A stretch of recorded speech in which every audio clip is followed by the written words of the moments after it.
por qué nuestra nación y muchas naciones están pasando situaciones difíciles. Y al final podemos casi extender a todas las naciones. ¿Por qué? Yo creo que tenemos casi la respuesta en la boca, está en la punta de la lengua, como decimos. Y vamos a hablar ahora, vamos a continuar hablando sobre Moisés. Y si se recuerdan, esta es la 9ª sesión de Moisés. Por la fe, Moisés. En la anterior, en la 8ª, habíamos visto creciendo en la virtud de la amistad. Revisamos la palabra amistad, que en la Biblia básicamente no mucho se la encuentra esta palabra, más bien está reflejada con la palabra afecto fraternal. Esta palabra afecto fraternal en griego phileo, una de sus traducciones directas es amistad, pero le han puesto afecto fraternal, no sé si para hacerlo más espiritual o parecer así, pero es amistad. Pero en esa dinámica que habíamos estado revisando por varias sesiones, por Moisés, haciendo milagros Dios a través de su mano, vemos que apareció Jetro. En el capítulo 18 del verso 1 adelante aparece Jetro rompiendo esa secuencia de milagros, cosas portentosas, y aparece ahí como rompiendo el esquema y nos relata de que aparece Jetro, el suegro de Moisés, con su hija, con la esposa de Moisés, sus 2 hijos. Y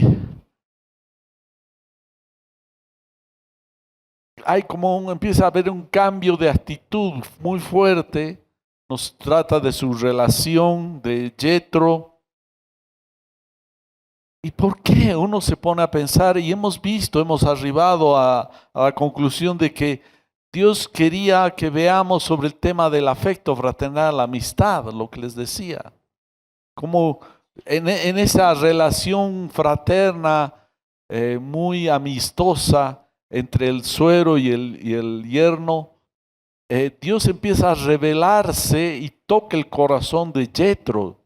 Porque yo me preguntaba antes, cuando uno lee varias veces al pasar estos capítulos, dice, ¿qué tiene que ver Jetro, no? Un hombre, además era sacerdote de otra nación, de los madianitas. Uno se pregunta, ¿por qué tiene que ver aquí en las cosas de Israel? Pero vemos, escudriñando las escrituras, que este hombre fue transformado. Reconoció al Dios de Israel como su Dios, el Dios verdadero. Y no solo eso, sino que se goza en el Señor, proclama que no hay otro Dios sino el Señor de Israel. Y de paso agarra y hace ofrendas, sacrifica ofrendas, y vienen todos los ancianos de Israel y dice que con Aarón comen en la presencia de Dios. Ahora yo veo que aquí no solamente en la presencia, ahorita nosotros estamos en la presencia de Dios, sino que había una manifestación de esa presencia en ese momento. Y Dios no se molesta porque este hombre había sido renovado. Era un hombre que posteriormente en el capítulo 10 de Números, Moisés lo invita a que se quede con ellos. Y él decide quedarse, Jetro, a vivir con los israelitas. ¿Y cómo es este asunto? ¿Acaso los madianitas eran una nación ajena a Dios? Eran ajena a Dios.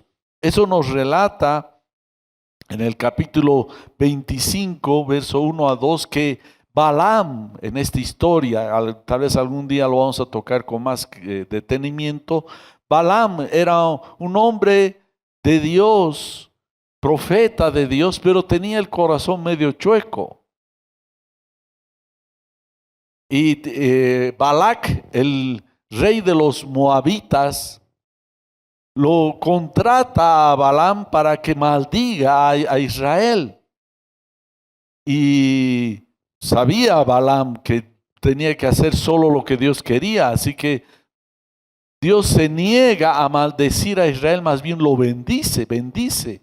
Y lo hace por varias veces. Balac lo llevaba de un monte a otro monte para que maldiga a Israel, pero siempre salían bendiciones. Dios lo había bendecido. Y este hombre, Balaam, se vendía porque Balac le ofrecía dinero, le decía, te voy a dar muchas riquezas. Le estaba como pagando para que maldiga a Israel, pero Balaam no maldecía al final. Parece, por el contexto, tan interesado estaba Balaam por esas riquezas que le ofrecía Balac, que al final le transmite, ya que no podía volver el corazón de Dios contra Israel, podía hacer que Israel vuelva su corazón contra Dios. ¿Y cómo? Pecando contra Dios.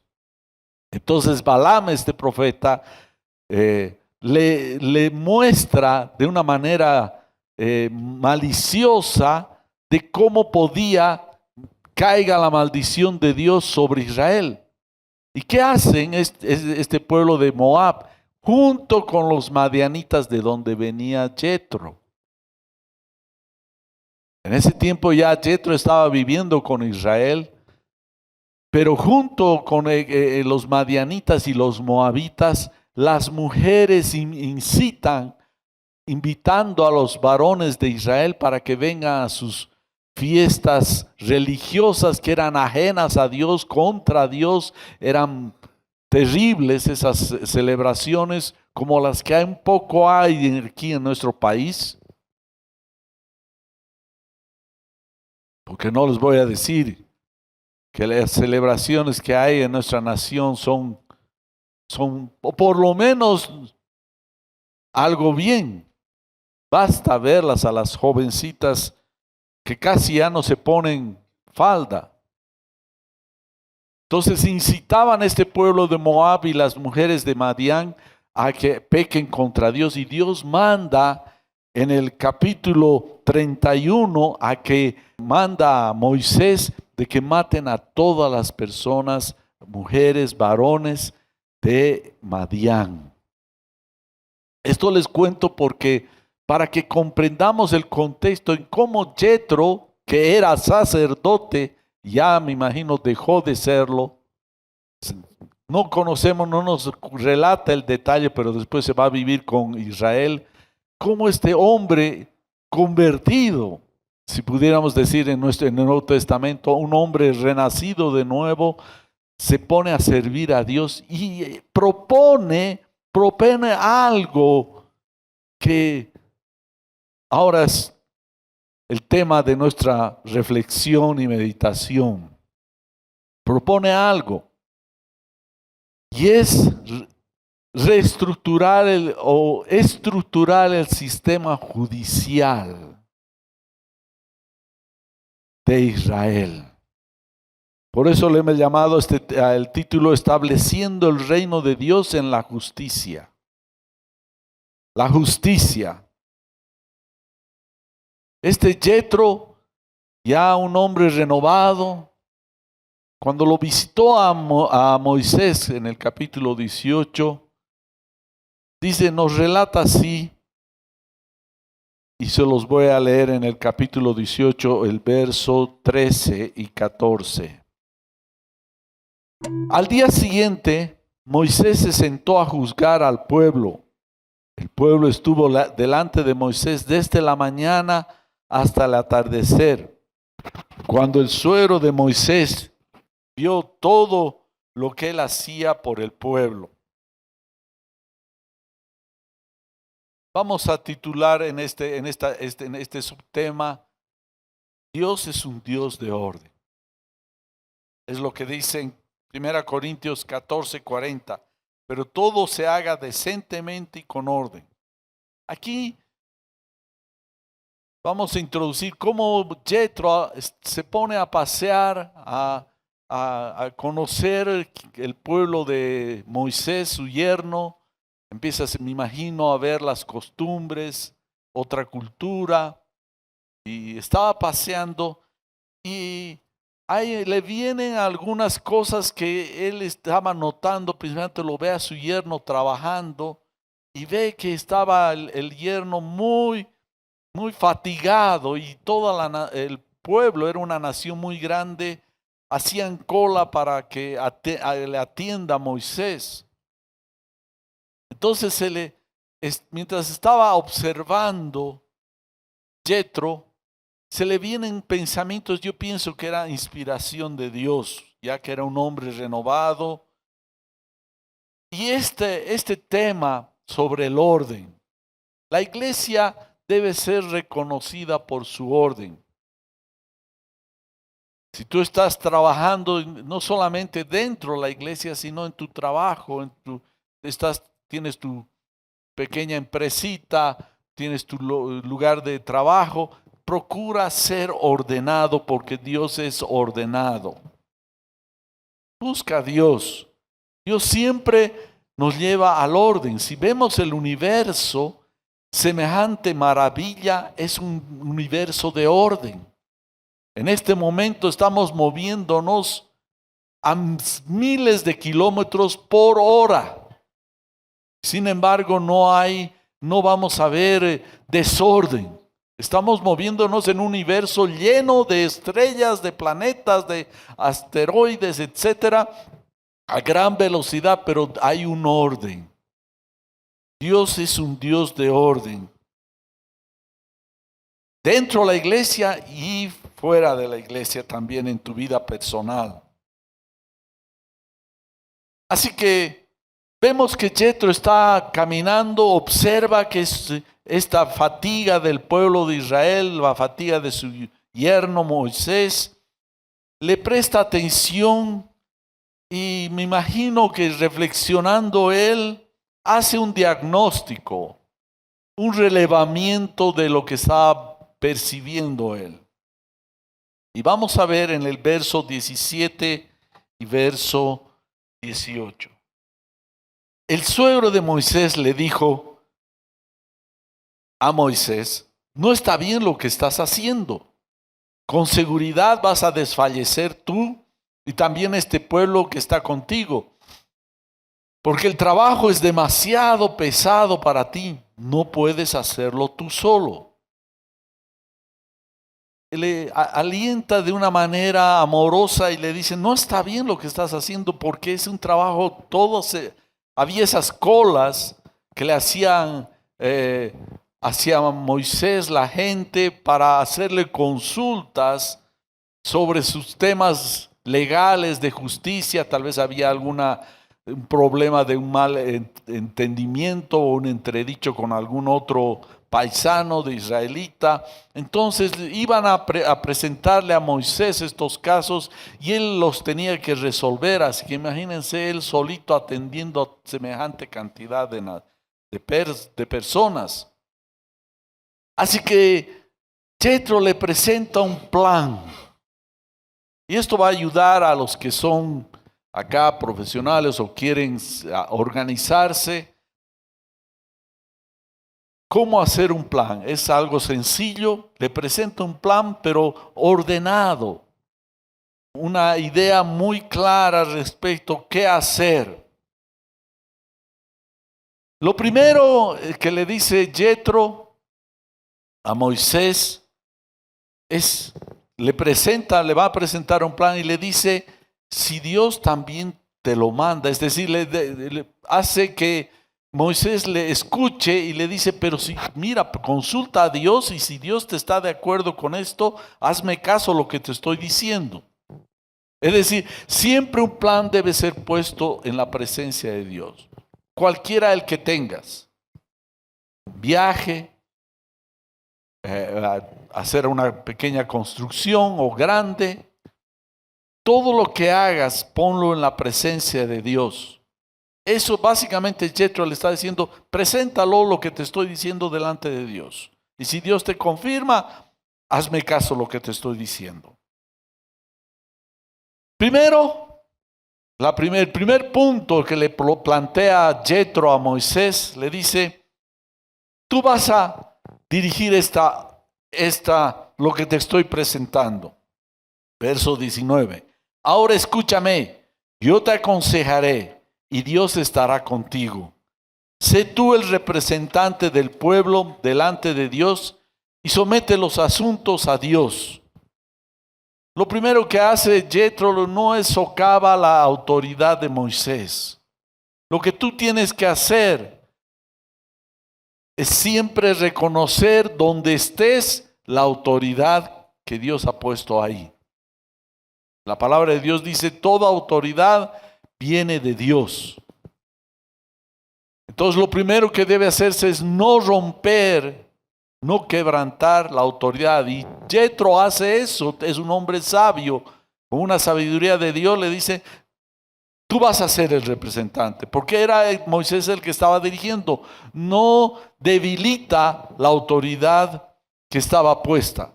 Muchas veces te vas a encontrar con autoridad que tú mismo piensas que tú eres mejor que él, tú eres más docto, más preparado. Pero aún así, debes respetar la autoridad. Siempre se debe respetar la autoridad. Lo hizo, y ese mismo espíritu lo hizo el rey David con Saúl. Cuando David no era rey, el que estaba rey era Saúl, pero David ya había sido ungido como rey. Él podía decir, yo soy el hombre de Dios. Podía decir y no me hubiera mentido. Se le presentó, Dios lo puso a las manos 2 veces para matarlo. Podía matar David a Saúl. Pero dice que cuando apenas cortó el borde de su capa para después decirle, mira, es la muestra que yo no te quiero hacer daño. Dice que David tembló. Se estremeció porque ese hombre, Saúl, todavía estaba bajo la autoridad de Dios, aunque era rebelde. Era la autoridad constituida por Dios, esa es la palabra. Siempre debemos tener cuidado donde vamos. ¿Quién es la autoridad? Y no socavar la autoridad. A veces con palabras, con chismes, con murmuraciones. Debemos tener cuidado de hablar mal de las autoridades. Entonces le dice, consulta a Dios, no atenta contra la autoridad de Moisés que Dios le había dado a Moisés sobre el pueblo de Israel. Le dice, tú vas a ser el representante. Y el otro punto es, le dice Jethro, debes seleccionar las personas que van a manejar esto de la justicia. Miren en la palabra de Dios, aunque es hace 3,000, 4,000 años atrás, está vigente hoy día y más todavía sobre nuestro país. Toda nación que no tiene una justicia fortalecida, robusta, está en decadencia. Lo que ha pasado en Ecuador hace no mucho tiempo, cómo las mafias atentaban y casi no había cómo controlar. Lo que ha estado pasando en Salvador, donde tuvieron que abrir una cárcel para poner a toda esa gente peligrosa. Alguien tenía que ponerle el cascabel al gato. Lo que pasa en México y en otros países más. Toda nación, si queremos tener la vida de Suiza, debemos también comportarnos como son la gente, respetuosa de la autoridad. Cuanto más esa nación llamamos desarrollada, es que tiene desarrollada su justicia en el corazón de su nación. Todos queremos plata, pero si nuestro comportamiento no va con la justicia, de nada nos sirve. Miren lo que está pasando en Haití. La gente huye. La gente huye. Entonces debemos ser hombres de justicia. ¿Y dónde es el semillero de la justicia? Es en la casa de Dios, que es la iglesia del Dios vivo. Amén. Y miren lo que le dice: ¿cómo debería escoger Moisés los hombres que iban a administrar la justicia en esa nación? Verso 21. Además escogerás entre todo el pueblo hombres capaces. 2, temerosos de Dios, hombres veraces, que aborrezcan las ganancias deshonestas, y los pondrás sobre el pueblo como jefes. ¿Qué les parece? Si solamente nuestro país y las naciones que se dicen en vías de desarrollo aplicaran esto, ¿cuánto cambiaría una nación? No es problema de dinero, es problema de justicia. De justicia. Esto está vigente hoy día lo que le dijo Jethro por inspiración de Dios a Moisés. A tener personas apropiadas que manejen las cosas del Estado, la cosa pública, la justicia y todo lo demás. No es escoger conforme a mi afinidad, mi ideología. Deberían ser personas moralmente calificadas. Tienen que ser personas probas. Y veremos. ¿Qué se refiere? Le dice hombres capaces, le dice. En su lista breve, pero riquísima, exquisita en su contenido. ¿Qué significa capaces? Que tengan aptitud, habilidad, tengan destreza, tengan esa gracia.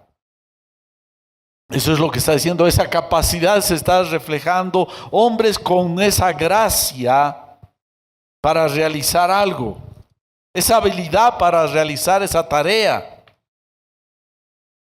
que logre al final con esa cualidad el éxito. ¿Qué les parece?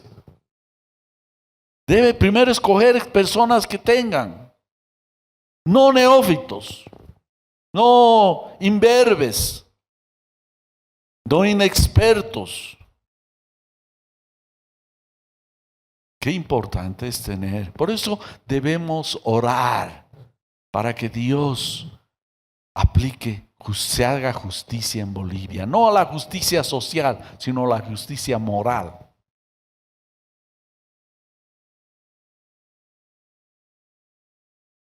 Señor, que levanta hombres probos. Debemos nuestras rodillas gastarlas clamando al Señor por esto en nuestro país. Hombres probos. Primero, hombres capaces, habilidosos, tengan aptitud, ese don, esa destreza. Segundo, temerosos de Dios.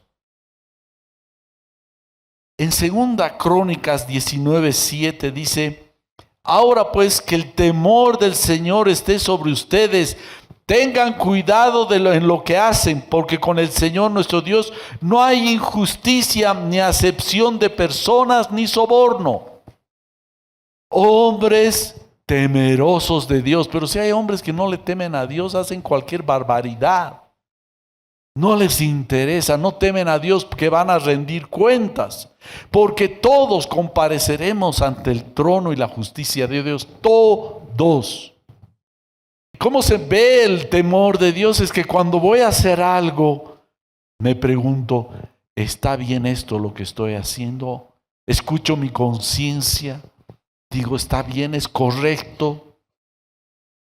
Entonces me guardo. Si soy temeroso de Dios y sé que estoy haciendo algo malo, o corrijo o enderezo o me pongo a orar, Señor, ayúdame. porque a veces nos encontramos en trampas legales.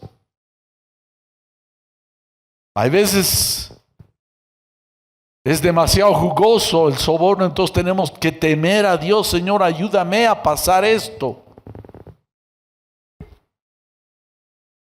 Porque Dios va a juzgar a todos, inclusive a los cristianos, aunque no va a ser para muerte eterna, pero va a haber juicio para los cristianos también.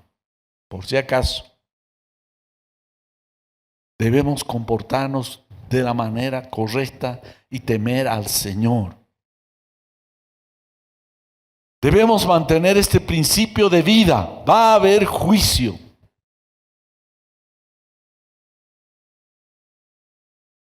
Como Jesús mismo dijo, les dijo a sus discípulos sobre el temor de Dios. Eso está en Lucas 12, capítulo 12, versos 4 al 5. Dice, así Jesús decía, yo les digo, amigos míos, no teman a los que matan el cuerpo y después de esto no tienen nada más que puedan hacer. Pero yo les mostraré a quién deben temer.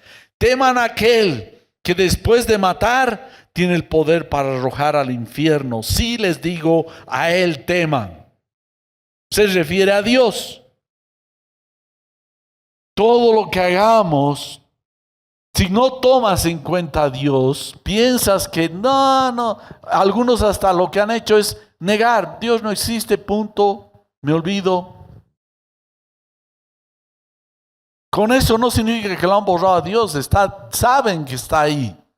Y va a haber un juicio a todos. Así como lo hubo en los tiempos de Noé, así en los tiempos de Sodoma y Gomorra, hubo juicio. Dios se tarda porque es su misericordia. Pero después todos rendiremos cuentas al Señor. Entonces deben ser temerosos de Dios. Un hombre que va a hacer justicia, que tiene un caso a tratar, tiene que pensar qué es lo que Dios le agrada y así debe tratar de conducirse. Y si yo estoy en litigio con otro, tengo que ver ¿cómo le agradaría al Señor salir de este entuerto? Porque son entuertos, no son sencillos. A veces son como trampas.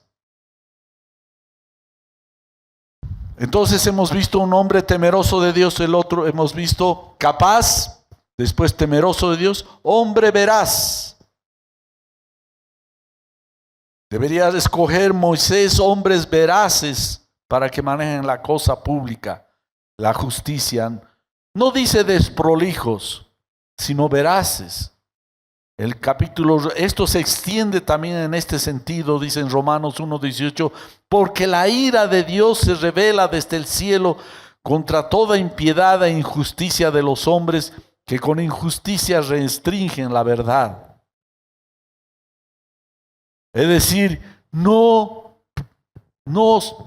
retorcer, trastornar la verdad. Hablar lo más posible la verdad. No decirlo las cosas de manera dura, sino con el temor de Dios también, porque vamos a ser juzgados igualmente. Decir la verdad no es al pan y al vino. Torpes, no, de manera amorosa. Porque también vamos a ser juzgados si estamos haciendo daño a causa, inclusive, de la verdad. Jesús mismo habló respecto al diablo. El diablo, les dijo, es padre de toda mentira. Significa que es el origen, la fuente de las mentiras. Esto está en Juan 8:44. Ustedes son de su padre, les decía Jesús a los fariseos. Miren, los fariseos se creían que eran pueblo de Dios, escogidos. Cuando Jesús les dijo, no, ustedes son hijos del diablo por su comportamiento, por lo que hacen con la verdad. Ustedes son de su padre el diablo y quieren hacer los deseos de su padre. Él fue un asesino desde el principio y no se ha mantenido en la verdad porque no hay verdad en él. Cuando habla mentira, habla de su propia naturaleza porque es mentiroso y el padre de la mentira. Puede ser cristiano, Pero si estás hablando mentira, eso no es fuente del Espíritu Santo. Entonces hemos visto capaces, temerosos de Dios, veraces. Cuarto, que aborrezcan las ganancias deshonestas. No dice que no quieran ganancias deshonestas, sino aborrezcan, rechacen. Yo estoy seguro que algunos de ustedes, espero que no sea todos, tengan la tentación de tener alguna ganancia fuera de manera incorrecta.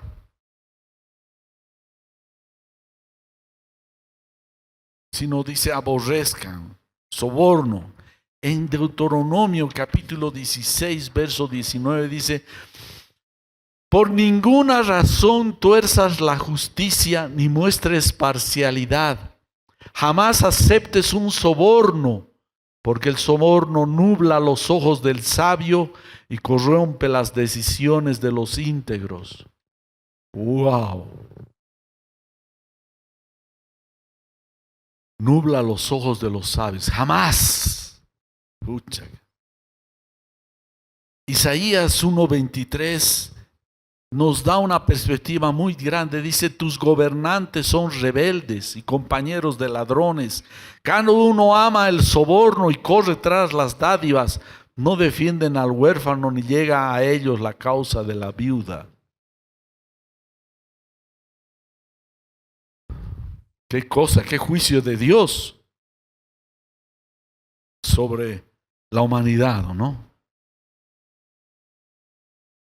Isaías 5:23 dice que justifican al impío por soborno y quitan al justo su derecho. Qué tremendo. Entonces, hombres que no acepten, que no sean sobornables, que no busquen las maneras ilícitas para sacar utilidad. Entonces hemos visto ya las cualidades, ¿o no? Capaces, temerosos de Dios, veraces, honestos. Ahora pasaremos, le dice después Jethro. Miren que es un hombre sabio Jethro, ¿o no están de acuerdo conmigo? Quisiera yo contratarlo.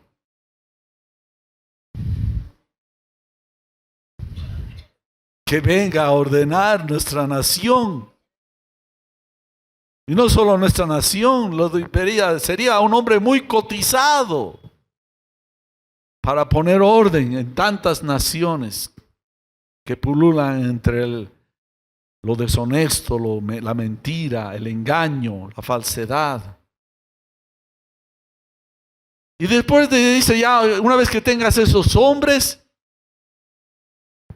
capacítalos, enséñales, dales un sistema de inducción, en palabras modernas, nuevas de administración. Espero no estar yo pasado también.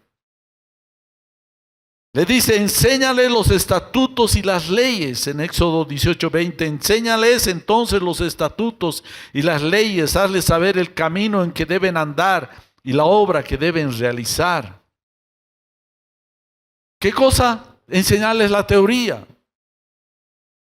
No solamente en la universidad, deben ser probos. En la universidad no te hacen moralmente honesto. No te hacen un hombre veraz. Porque puedes hacer chanchullo y salir de ahí bien. Si no, dice, entrénalos a que sean la parte teórica, las prescripciones, los decretos legales, las normas. Entrénalos, enséñales, pásales, dales cursos. Le dice a Moisés Jethro. ¿Qué cosa además debe enseñarles? Continúa diciendo, enséñales el camino que deben andar. Les está diciendo cómo deben hacer las cosas. No solamente la técnica, sino cómo deben hacerlo, llevarlos a la práctica. Explicarles cómo hacer pasar un proceso, cómo entender las normativas, cómo deben realizarla esto, así, los escritos, la actitud, la manera, dónde, por quién, quiénes. Y después le dice, enséñales la obra que deben realizar, dónde, cuándo y por qué. En la práctica, cómo es un proceso de capacitación, de entrenamiento. Entrénalos. ¿Qué? Jethro. Oh.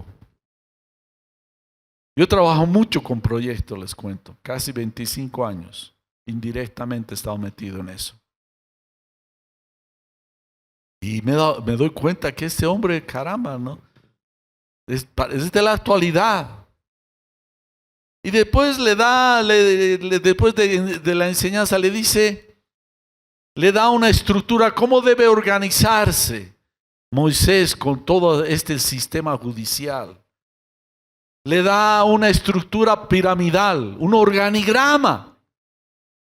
Un organigrama, aquellos jóvenes que entienden que están en la universidad o son fanáticos o entienden estas cosas, le da un organigrama sencillo. Verso 21, pondrás sobre el pueblo como jefes de 1000, de 100, de 50 y de 10. Sencillo. No pide su Mac, Jethro, y le hace un organigrama y se lo dibuja y lo imprime. No, simplemente le dice, para que no se olvide, sencillo. A veces lo sencillo funciona. A veces hacemos unas estructuras tan complejas que ni el que la ha hecho le entiende. Cuando estén haciendo, traten de hacerlo sencillo, práctico, que funcione. Yo me meto a veces a hacer algún trámite y digo, ¿quién entiende esto? ¿No? Entiende que no, que el sellito, que el dedito, que la cosita, que el papelito, que la miradita. ¡Ay! Que se funcione. Le dice, vas a hacer una estructura, tú eres el que estás dirigiendo, tienes jefes encargados de 1000 personas, de 100 personas, de 50, va bajando hasta de 10. Hace una estructura, delega. Y de paso les da una definición de funciones, de responsabilidades, que traigan a ti todo pleito grave, pero que ellos juzguen todo pleito sencillo. Delimita las tareas. Tú, le dice a Moisés, hazte cargo de los temas complicados. No estés mirando los detallitos, las cosas pequeñas, sino que delega eso, delega tú, delega. Este es un sistema de delegación. La iglesia es delegación. Yo no puedo estar metido en cada detalle y aquí y allá yo tengo que aparecer en la foto, etcétera. No, necesitamos delegar responsabilidades buscando personas probas y dándoles responsabilidades. Y finalmente cierra su proyecto Jethro y le augura buenos resultados. Le dice, cierra su plan. Le dice, verso 23, así será más fácil para ti y ellos llevarán la carga contigo. Si haces esto y Dios te lo manda, tú podrás resistir y todo este pueblo por su parte irá en paz a su lugar. Moisés escuchó a su suegro e hizo todo lo que él había dicho. Moisés de esa manera. Un buen alumno era Moisés. No puede decir, ¿qué se cree mi suegro? ¿Qué se viene a meter en mi casa? ¿Es mi cosa? ¿Ah? ¿Qué se cree? A mí, nadie. Yo soy el capo aquí. No, escucha, presta atención. Porque yo veo que no solamente había una relación consanguínea de parentesco, sino también había una relación fraterna. Jethro, y además era un hombre de Dios. Delegar. Así es así, hermanos. No hay que ser absorbente. Hay que procurar ir delegando las responsabilidades, sobreveyendo delegando tareas, etcétera, enseñanza, a entrenar, pero debemos evitar de ser, porque la iglesia es un cuerpo de muchos miembros, cada uno en particular, dice. Es decir, no hay nadie que debería estar sin hacer nada. Si tú has venido, has entregado tu vida recientemente a Cristo, tienes un servicio y tienes la responsabilidad delante de Dios, decirle: ¿qué debo hacer, Señor? Guíame. Y empieza a dar pasitos, pero empieza a caminar poco a poco. De esa manera es la iglesia. Es un cuerpo, cada uno que ha recibido un don. No hay que decir: yo no, hermano, creo que no tengo ningún don. No hay inútiles en la iglesia. Todos, hasta mover una silla, hasta ordenar. Hermano, no tengo qué hacer. Ven, ayúdanos a ordenar. Oh, hermano, sé hacer esto, sé hacer aquello. Puedo arreglar este ventilador. Puedo enchufar. No creo que no puedas hacer nada. Hay que servir. La palabra de Dios dice: nadie se presentará delante de mí con las manos vacías. Es decir, ¿qué has hecho? Vean ustedes, es el juicio de Dios. Vean ustedes las parábolas. A cada uno llamará y dirá: te he dado tanto, ¿qué has hecho con ello? No, Señor, el que ha cometido el mayor error fue decir: Señor, tuve miedo. El miedo. Ahora sí, no voy a hacer nada. Me lo guardo y se lo entrego, devuelvo al Señor tal cual me lo entregó. No. Es preferir perderlo haciendo algo a no hacer nada.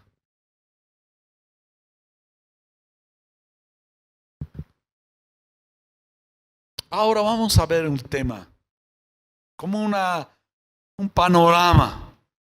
¿Por qué la justicia de Dios es importante? ¿Por qué? ¿Por qué? ¿Por qué? La autoridad de Dios, el trono de Dios, está parado sobre la justicia.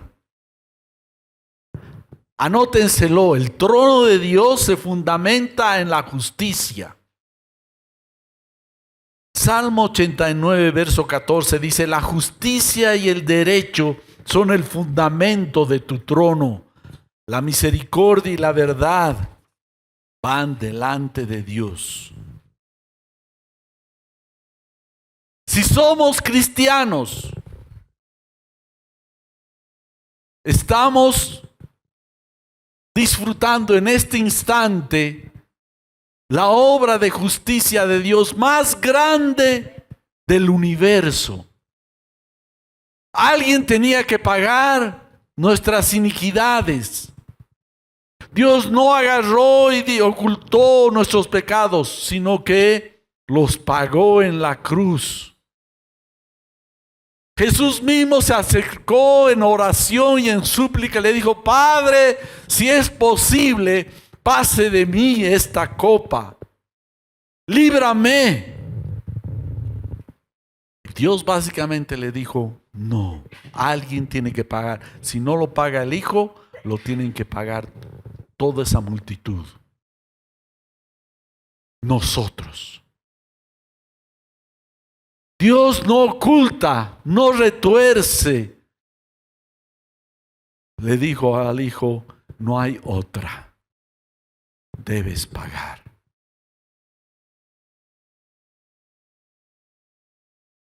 La obra de la cruz es la obra de justicia más grande. Nadie entrega fácilmente a su Hijo que muera por aquel que es mi enemigo, que muera por aquel que es hostil a mí.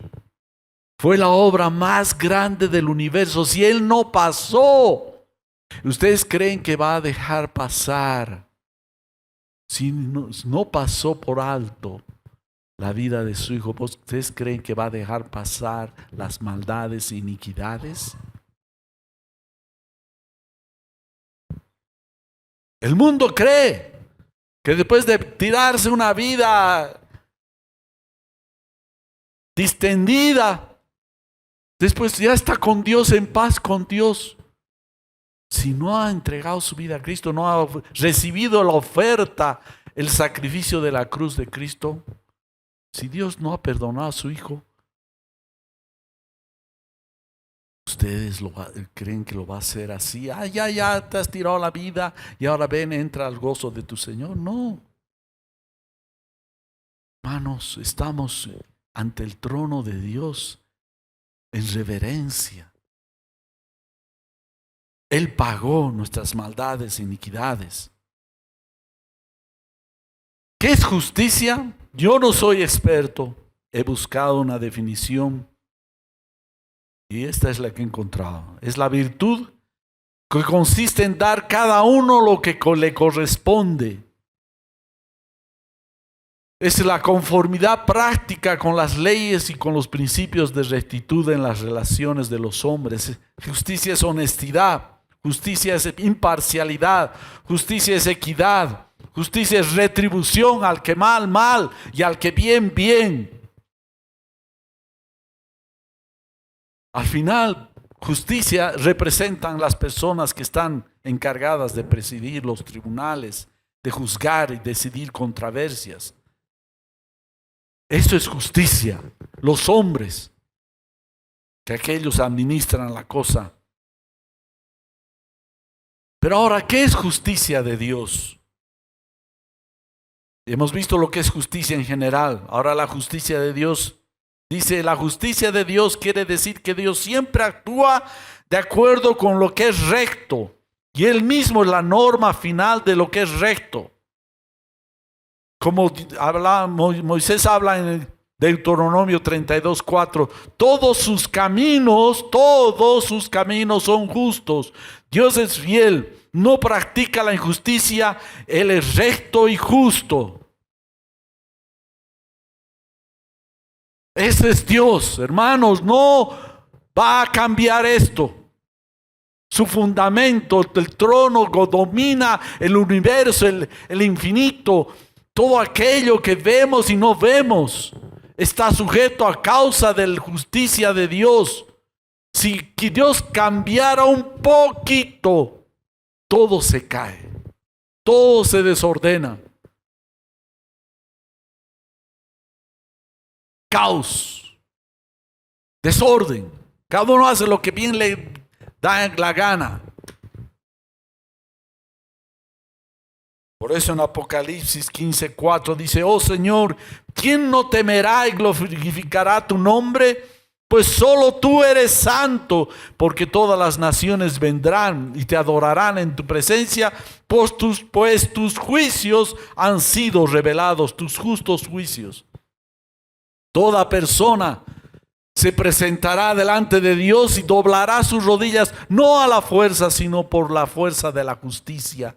Doblará y dirá, tú tienes la razón, Señor. ¿Merezco el infierno? Así es. ¿Merezco la salvación por la causa de Cristo? Así es. Todos vendrán, dice Apocalipsis. Su voluntad es revelada a través de la justicia. Servirá como el estándar más elevado de lo que es correcto. Deuteronomio 32:4 dice, su obra es perfecta, porque todos sus caminos son justos. Dios de fidelidad y sin injusticia, justo y recto es Él. La palabra nos muestra que la justicia de Dios está en todo lo que hace el Señor, porque Él es justo. No solo hace justicia, sino que Él es, su esencia es la justicia. No perdonó, no pasó por alto la oración de su Hijo. O moría Él, o moríamos todos nosotros. Así que cuando vengamos al Señor, temamos. No en vano ha sido su muerte. ¿Ustedes creen que va a pasar por alto si somos livianos? Más bien andemos en el temor de Dios. Dios es justo y lo demostró en Cristo. Jesús revela la multifaceta e infinidad de Dios, de sus cualidades. Una de ellas es Miren, cómo Jesús revela la justicia de Dios. No sé si han visto, y a mí a veces me gusta ver, y si ahora sacan mucho, publican mucho, digamos, alguien va a sacar un nuevo vehículo, una marca, digamos, Mercedes-Benz o otro carro, lo que sea. Y muestran su prototipo, ¿no? Lo ponen ahí, a veces lo tapan. Y ahí con luces. Destapan, está el modelo ahí lindo, ¿no? Las luces, música. Pum, pum, pum, pum. Es un auto único. Así, este es el prototipo del cual van a salir todos los demás. Algo parecido a algo ha pasado. Adán era el prototipo, perfecto hecho, pero entran a prueba estos prototipos, estos carros o vehículos o modelos, son puestos a prueba en las fábricas. Una vez que los arman, los ponen a prueba, cómo funciona su freno. Voy a hablar de movilidad, que es lo más común, cómo reacciona, cuánta gasolina gasta, resiste el choque, etcétera. Hacen la prueba. Cuando fue hecho Adán, tuvo una prueba. Eran cientos, tal vez miles de árboles frutales. Y le dijo Dios, uno solo le dijo, el árbol que es del fruto del conocimiento del bien y del mal, no comerás, porque el día que del comas ciertamente morirás. Le dijo, no lo uses mal, porque si no lo vas a destruir. ¿Qué hizo el hombre? Justo, no había cientos de árboles y justo va y mete la llanta al hoyo. Falló. No estaba haciendo ayuno, Eva. No estaban haciendo vigilia. No estaba nada. Simplemente falló. Y así salimos después los modelos con esa falla. Pero vino Cristo. Ese prototipo. Dice la palabra de Dios que el Espíritu mismo, dice en Mateo 4:1, dice, después de esto el Espíritu llevó a Jesús al desierto para que el diablo lo pusiera a prueba. El diablo ha sido puesto para probar. Y probó a Jesús. ¿Qué pasó? 40 días de ayuno. Un ayuno rígido. Y tuvo hambre. A ver, 40 días y se te presenta una posibilidad. ¿Qué pasó? ¿Pasó o no pasó la prueba? Pasó la prueba. El Espíritu Santo mismo probó a este Jesús que estaba sembrando una nueva humanidad. Nos habla en Hebreos 4:15, porque no tenemos un sumo sacerdote que pueda compadecerse de nuestras flaquezas, sino uno que ha sido tentado en todo como nosotros, pero sin pecado. Es decir, fue tentado en todo, probado este prototipo en todo sentido, duro, mucho más que Adán. Y pasó la prueba. ¿Qué les parece? Es decir, tenemos confianza que el Espíritu Santo que nos dio es para pasar toda prueba. Debemos entrenarnos en esta gracia de Dios para pasar toda prueba, porque venimos ya no de aquel Adán allá en el Edén, sino venimos del Mesías, del Jesús, el Cristo. Él está en nosotros. Adán fue derrotado y nacimos fallados. Eso es lo que dice Romanos 5:19. Porque así como por la desobediencia de un hombre los muchos fueron constituidos pecadores, así también por la obediencia de uno los muchos serán constituidos justos. Ahora este Jesús no solamente ha recibido todo el señorío, la gloria eterna, es decir, porque era hijo de Dios. A veces yo alguna vez leo sobre algunos reyes y sus hijos les corresponde la corona y fallan y no son tan probos, pero al final son hijos, ¿no? La gente se tiene que chupar el problema, ¿no? ¿Qué vamos a hacer? Es hijo del rey, así que le toca la corona. Bueno, la pasaremos nomás, pero no. Jesús no solo recibió por ser hijo de Dios la corona, sino que se lo ganó en el terreno la corona. Les dio ventaja, nació en un pesebre, no nació en una cuna de oro. Nació donde era el lugar de que nacían los animales. Vivió en una familia humilde, en un pueblito por allá. No estaba vestido de trajes ostentosos, como 30 años. Siendo Dios, se humilló hasta lo máximo. No se enseñoreó de su posición, de su origen, sino se rebajó. Inclusive, miren lo que dice, esto es precioso, Juan 13, versos 3 al 5. Jesús, sabiendo que el Padre había puesto todas las cosas en sus manos y que de Dios había salido y a Dios volvía, es decir, Jesús ya sabía que Dios le había dado todo el universo, lo que se ve y lo que no se ve, visible e invisible. Él podía decir pararse, muchachos, ahora a servirme. A ver, Pedro, anda a traer aquello, y tú haz aquello, y ya, vamos, abaníquenme. Pero no.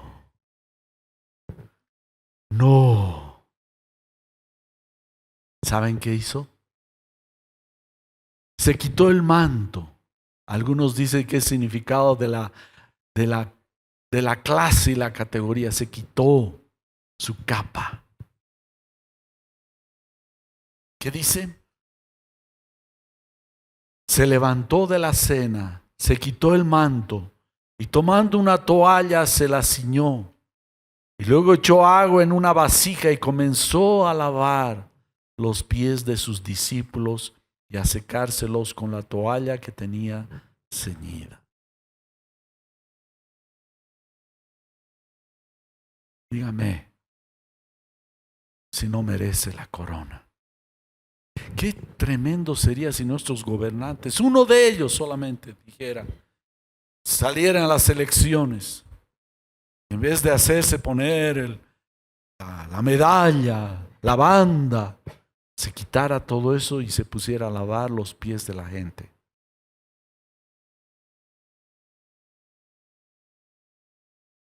Y no dijera, a ver, tráigame mi auto blindado. Muchachos, todo a la comitiva. Él dijera, tráigame un burrito para que vaya a mi casa.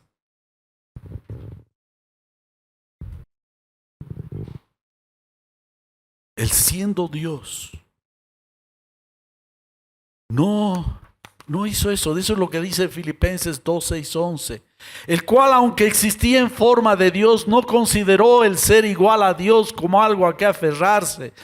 Puede decir, me corresponde, y le correspondía, ¿sí o no? Aunque existía en forma de Dios, no consideró ser igual a Dios como algo a que aferrarse, sino que se despojó.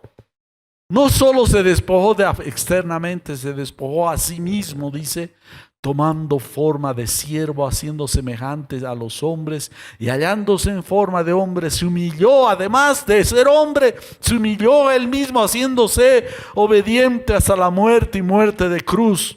Por lo cual Dios también lo exaltó hasta lo sumo y le confirió el nombre que es sobre todo nombre, para que en el nombre de Jesús se doble toda rodilla de los que están en el cielo y en la tierra y debajo de la tierra, y toda lengua confiese que Jesucristo es Señor, para gloria de Dios Padre.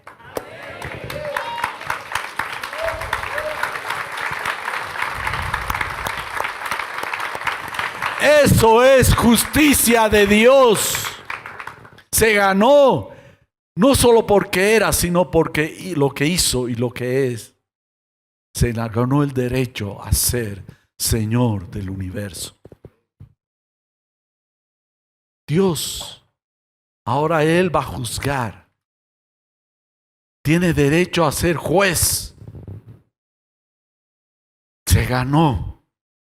Hechos 17:31 dice, porque Él ha establecido un día en el cual juzgará al mundo en justicia por medio de un hombre a quien Él ha designado, habiendo presentado pruebas a todos los hombres, cuando lo resucitó de entre los muertos. Si resucitó es porque se lo merecía, no porque simplemente el papá quiso cuidar al hijo, sino porque lo merecía. Dígame si es Dios o no es Dios de justicia.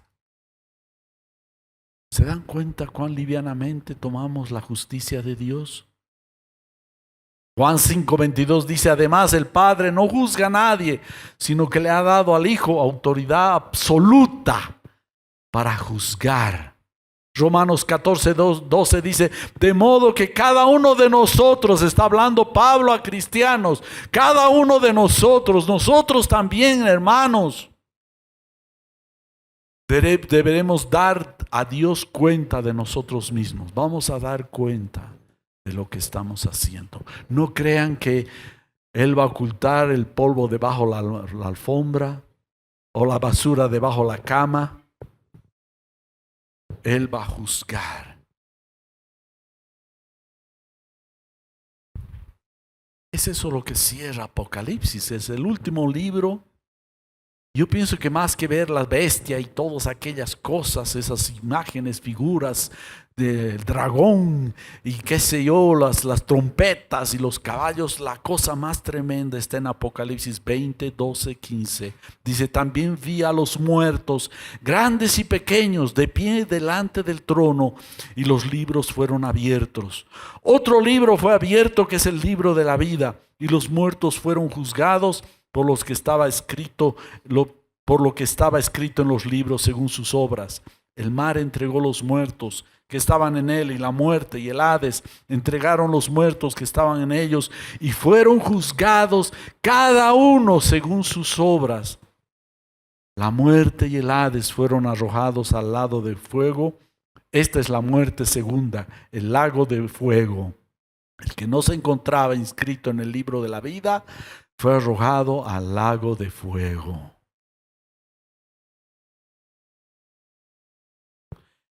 Pero hay esperanza. Romanos 14, 10, 12 dice, porque todos compareceremos ante el tribunal de Dios, porque está escrito, vive y dice el Señor, que ante mí se doblará toda rodilla y toda lengua alabará a Dios, de modo que cada uno de nosotros dará a Dios cuenta de sí mismo. Su trono es trono de justicia. Y si accedemos libremente a ese trono, es porque alguien pagó las iniquidades, tus inmundicias, tus iniquidades, tus maldades, tus cosas retorcidas, las mías, la de todos nosotros que estamos acá. Por su gracia hubo justicia. No fue un perdón, borrón y cuenta nueva simplemente, sino que alguien pagó para que sea borrado las iniquidades, la lista que había de las iniquidades nuestras. Amén. Temamos. Pero hay algo que es importante, continuando este pensamiento. En los Salmo 85:10 dice, la misericordia y la verdad se han encontrado, la justicia y la paz se han besado. Esto pareciera un sueño. ¿Cómo puede la misericordia encontrarse con la verdad? La verdad es demasiado dura. Nadie merece perdón. ¿Por qué? ¿Por qué escribe esto? La verdad exige justicia. Es implacable. Relata los hechos sin sentimientos. La justicia se ejecuta. Pero Dios, el santo y sublime, cuando éramos enemigos declarados de Dios y respirábamos muerte. Pero eso es lo que dice Romanos 5:8. Pero Dios demuestra su amor para con nosotros en que, siendo aún pecadores, Cristo murió, es decir, pagó pagó. Por tanto, con temor y temblor en el Señor andemos. Amén. Andemos nuestra vida cristiana en el temor de Dios. Allá en la cruz se encontró la verdad y la misericordia. Hubo juicio y hubo paz, reconciliación, pero hubo juicio. La cruz no solamente es un símbolo de perdón, sino de juicio. Alguien pagó mis maldades. Por eso dice en Efesios 2, 3, 8, entre ellos también todos nosotros en otro tiempo vivíamos en las pasiones de nuestra carne, satisfaciendo los deseos de la carne y de la mente. Y éramos por naturaleza hijos de ira, lo mismo que los demás. Pero Dios, que es rico en misericordia por causa del gran amor con que nos amó, aun cuando estábamos muertos en nuestros delitos, nos dio vida juntamente con Cristo. Por gracia ustedes han sido salvados, y con Él nos resucitó, y con Él nos sentó en los lugares celestiales en Cristo Jesús, a fin de poder mostrar en los siglos venideros las sobreabundantes riquezas de su gracia, por su bondad para con nosotros en Cristo Jesús. Porque por gracias ustedes han sido salvados por medio de la fe, y esto no procede de ustedes, sino es don de Dios. Este es el corazón de la justicia de Dios. Yo sé que es fuerte esto, pero gracias a Dios es mejor que temamos y nos guardemos. Y si estás pasando una presión, estás pasando en una situación de hacer algo fuera de lugar, órale a Dios, clámale para que te dé gracia para salir, corazón para discernir la voluntad de Dios y hacer aquello que es correcto.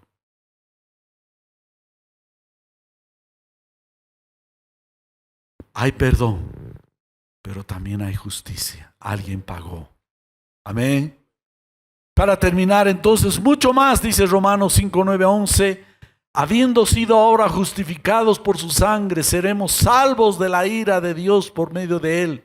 Porque si cuando éramos enemigos fuimos reconciliados con Dios por la muerte de su Hijo, mucho más habiendo sido reconciliados seremos salvos por su vida. Y no solo esto, sino que también nos gloriamos en Dios por medio de nuestro Señor Jesucristo, por quien ahora hemos recibido reconciliación. Amén. Un aplauso santo al Señor.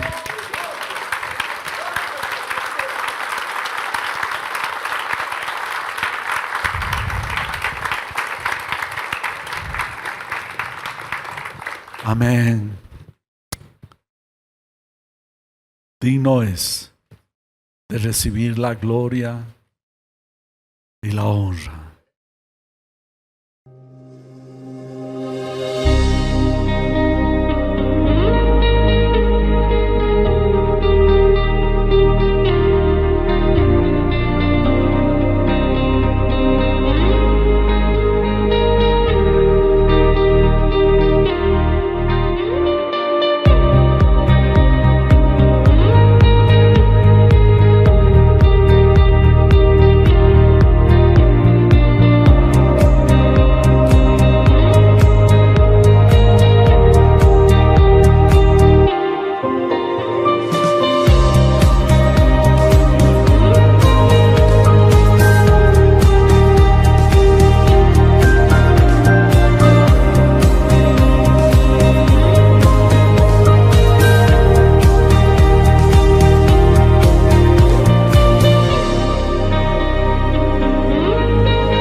Esperamos que el mensaje de hoy haya sido de bendición para tu vida.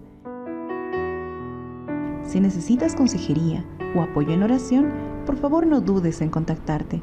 Escríbenos a los siguientes números de WhatsApp. En la Ciudad del Alto, al número 719-05-791.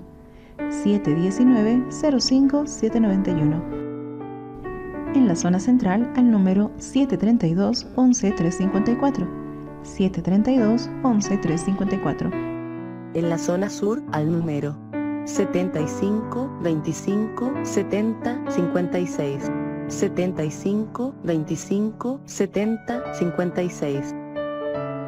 Que Dios te bendiga.